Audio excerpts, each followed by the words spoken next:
নমস্কার বন্ধুরা, কাজল ভিলেজ কিচেনে সকলকে স্বাগত জানাই। রোজকার মতো আজও রান্নাঘরে চলে এলাম। আজকের রেসিপি দুটো কাঁচা আলু দিয়ে যে এত সুন্দর অবাক করা মিষ্টি হয় সেইটা দেখলে অবাক হয়ে যাবেন। তার জন্য প্লিজ প্রথম থেকে লাস্ট পর্যন্ত ভিডিওটি দেখতে থাকুন, আশা করছি ভীষণ ভালো লাগবে। তো চলুন তাহলে শুরু করা যাক। আজকে মিষ্টি করার জন্য আমি নিয়ে নিয়েছি এখানে দুটো আলু, এরকমই একটু বড় সাইজে, তোমরা চাইলে কম বেশি আলু নিতে পারো। এখানে নেব একটা গেটার, যে এত সুন্দর মিষ্টি হয় সেটা কিন্তু দেখলে অবাক হয়ে যাবেন।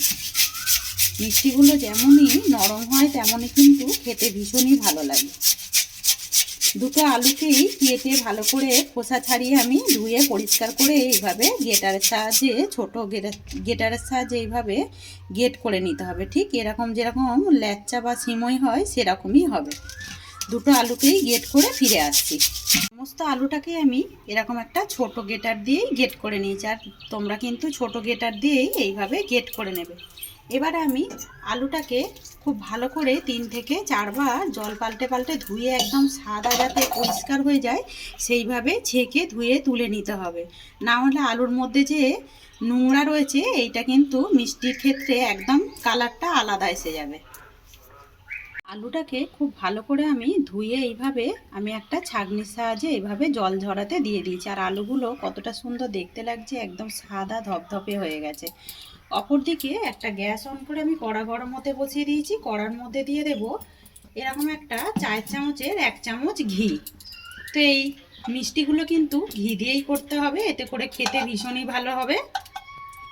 ঘিটা যখন এইভাবে গলে যাবে তখন আমি সমস্ত ছেঁকে নেওয়া বা ধুয়ে রাখা আলুগুলোকে এর মধ্যে দিয়ে দেব। সমস্ত আলুটাই দিয়ে দিলাম। খুব ভালো করে আমি এইভাবে মিশিয়ে নেব।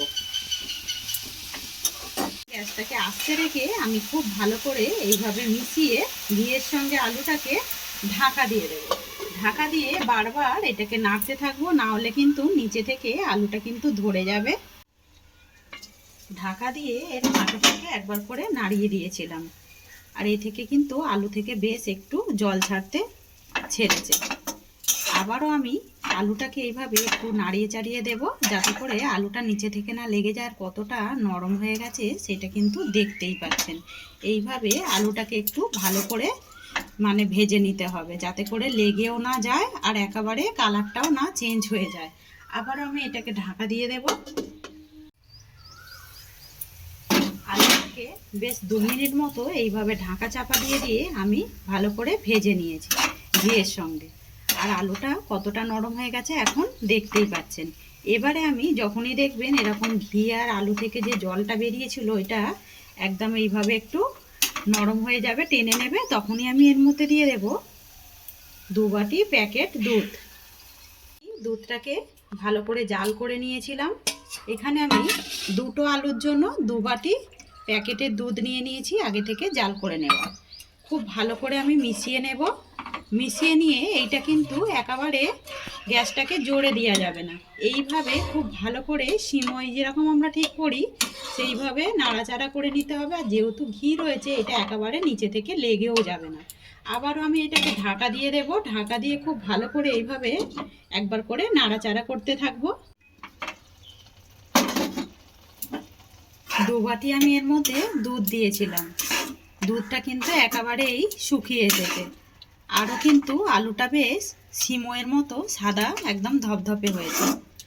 আজকের রেসিপি আপনাদের কিরকম লাগছে অতি অবশ্যই কমেন্ট করে জানাবেন। যদি ভালো লেগে থাকে একটা লাইক করে দিয়ে এইভাবেই আমার পাশে থাকবেন। আর বন্ধুরা কে কোথা থেকে দেখছেন সেটা আমাকে কমেন্ট করে অতি অবশ্যই জানাবেন। আবারও আমি এটাকে ঢাকা দিয়ে দেব। দুধটাও একেবারে শুকিয়ে এসেছে, অল্প দেখা যাচ্ছে। তখনই আমি এখানে নিয়েছি চিনি। আমি মিষ্টির জন্য 1/2 বাটি চিনি নিয়েছি, তোমরা চাইলে কম বেশি দিতে পারো। চিনিটাও আমি সমস্তটাই এর মধ্যে দিয়ে দেব। চিনিটাই দিয়ে দিলাম। চিনিটা দেওয়ার পরও কিন্তু চিনি থেকে জল ছাড়তে শুরু করবে। আবারও আমি চিনিটাকে দিয়ে খুব ভালো করে মিশিয়ে নিয়ে ঢাকা দিয়ে দেব।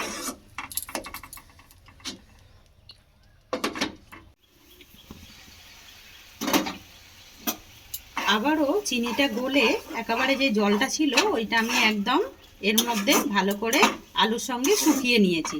যখনই দেখবেন এরকম এই কাদা কাদা রয়েছে তখনই আমি এর মধ্যে দিয়ে দেব, এখানে আগে থেকে আমি শুকনো নারকেল কোড়া, এটা কিন্তু খুব সহজে বাজার থেকে পাওয়া যায়, তোমরা চাইলে কিনে নিতে পারো বা অনলাইন থেকেও কিনতে পারো।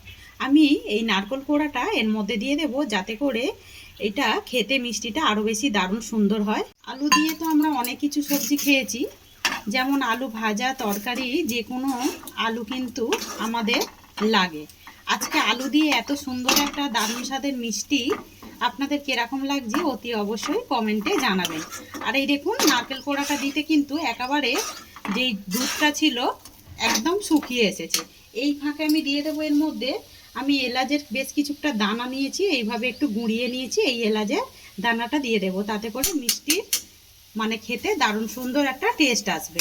আমি আবারও খুব ভালো করে মিশিয়ে নেব। ভালো করে নারকেল আর আমি এলাচের দানাটাকে মিশিয়ে নিলাম। তোমাদের কাছে এলাচের পাউডার থাকলে সেইটাও কিন্তু দিতে পারো। এখন একেবারে ঢাকা দেবার দরকার নেই। এই ফাঁকে দিয়ে দেবো আমি মিষ্টিটা টেস্ট বাড়ানোর জন্য বা দোকানের মতো হওয়ার জন্য আমি বেশ কিছুটা এরকম গুঁড়ো দুধ নিয়েছি, এই গুঁড়ো দুধটাও এর মধ্যে দিয়ে দেবো। আমি সমস্ত দুধটাই আমি এর মধ্যে দিয়ে দিলাম যাতে করে মিষ্টির টেস্টটা যাতে খুব সুন্দর আসে, খেতে ভীষণই ভালো লাগবে। এবারে দিয়ে আমি খুব ভালো করে গুঁড়ো দুধটাকে এইভাবে মিশিয়ে নেব। এইভাবে নাড়তে নাড়তে একটা ডোর পরিণত হয়ে যাবে, কত সুন্দর আর কড়া থেকে ছেড়ে আসছে সেটা কিন্তু দেখতেই পাচ্ছেন। এবার আমি এটাকে কড়া থেকে একটা প্লেটের মধ্যে নামিয়ে নেব। এটাকে ঠান্ডা করে নেব যাতে করে এর মধ্যে হাত দিতে পারি। ঠান্ডা করে নিয়েছি, হাতের মধ্যে একটু ঘি লাগিয়ে নিয়েছি যাতে করে না হাতের মধ্যে লেগে যায়। একটুখানি হাত দিয়ে এইভাবে মেখে নেব। তারপরে এখান থেকে নিয়ে নেব আমি মিষ্টির আকারে একটু নিয়ে নিলাম ডো, নিয়ে খুব ভালো করে এইভাবে আমি একটু এইভাবে শেপ দিয়ে দেবো, যেরকম ঠিক আমরা চমচম খেয়ে থাকি সেরকম সুন্দর করে একটা মিষ্টি শেপ দিয়ে দিলাম। তোমরা চাইলে তোমাদের পছন্দ মতো দিয়ে দিতে পারো। আর এখানে নিয়েছি বেশ কিছুটা আবারও আমি নারকেল কোড়া রেখে দিয়েছিলাম। এইভাবে একটু কোট করে নিলে দেখতেও সুন্দর লাগবে আর খেতে আরও বেশি ভালো লাগবে। এই একটা মিষ্টি কিন্তু একেবারে গড়ে নিলাম, এবারে একটা প্লেটের মধ্যে রেখে দেব। গুলোকেই একইভাবে গড়ে নেব। সমস্ত মিষ্টিগুলোকেই আমি সুন্দর করে চমচমের আকারে গড়ে নিলাম। দেখুন আলু দিয়েও যে এত সুন্দর মিষ্টি তৈরি হয় সেটা কিন্তু একদম অজানা। এবার আমি এইটা দেখতে সুন্দরের জন্য বেশ কিছুটা নিয়েছি টুটি ফুটি, এর মধ্যে দিয়ে দেব, সাজিয়ে দেব যাতে করে দেখতে ভালো লাগে। আর তোমাদের কাছে যদি পছন্দ মতো যে কোনো বাদাম বা কিশমিশ দিয়েও কিন্তু মিষ্টিগুলোকে একদম এইভাবে সাজিয়ে নিতে পারো। সমস্ত মিষ্টির উপরে এইভাবে একটা করে দিয়ে দেব আমি টুটি ফুটি। সমস্ত মিষ্টিগুলোকেই সুন্দর করে গড়ে নিয়েছি। তো আমি এবারে একটা ভেঙে দেখাই যে মিষ্টিগুলো কতটা সুন্দর হয়েছে। এই দেখুন একদম আলু দিয়েও যে এত সুন্দর নরম তুলতুলে মিষ্টি হয়, আর আলুগুলো ভেতরে একদম বেশ সিমইয়ের মতো বড় বড় দেখাচ্ছে, দেখতে ভীষণই ভালো লাগছে, খেতে আরও বেশি ভালো লাগবে। একবার হলো এইভাবে ট্রাই করবেন, খেয়ে আমাকে কমেন্ট করে জানাবেন যে আজকের রেসিপি আপনাদের কীরকম লাগলো। যদি ভালো লেগে থাকে একটা লাইক করে দিয়ে এভাবে আমার পাশে থাকবেন, আমাকে সাপোর্ট করবেন। আমার এরকম নিত্য নতুন রান্নার জন্য পাশে থাকা বেল আইকনটি প্রেস করবেন। সবাই ভালো থাকবেন, সুস্থ থাকবেন, ধন্যবাদ। আবারও কোনো নতুন রেসিপি নিয়ে ফিরে আসবো। আজকের মতো এই পর্যন্ত।